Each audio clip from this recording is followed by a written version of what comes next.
In today's video, I'm going to teach you how to add a page break in your Surveymonkey survey to split your questions across multiple pages. This feature is particularly helpful when you have a lengthy survey and want to make it more manageable for respondents. So, let's get started.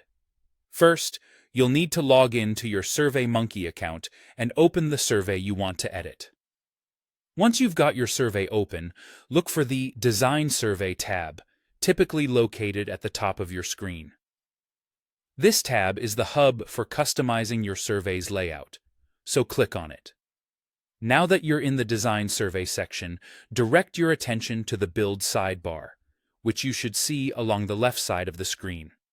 Here, you'll find various elements you can use to enhance your survey, and one of those is the page break element.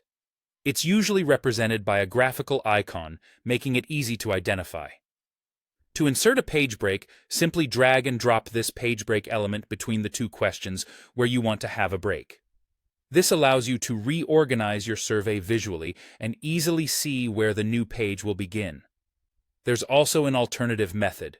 If you're navigating through a live preview of your survey, you might notice a small plus page break button conveniently located between questions. Clicking this will accomplish the same task.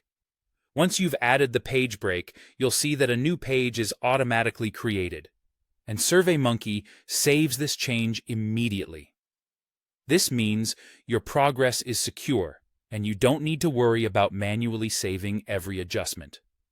Now, after you've successfully inserted the page breaks, Surveymonkey adds a Next button to each section, allowing respondents to smoothly navigate through your survey one page at a time. Each question is neatly grouped by the pages you've set, providing a cleaner, more structured experience for participants. Additionally, Surveymonkey offers further customization through the More Actions menu, accessible via the ellipsis icon, often denoted by 3 dots, at the top of any page. If you explore this menu, you'll find options to copy or move whole pages to better organize your survey's flow. You can also edit the page titles or descriptions to make the sections more intuitive for respondents.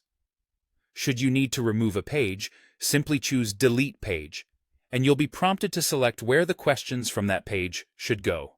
That wraps up our tutorial on adding page breaks in your Surveymonkey survey.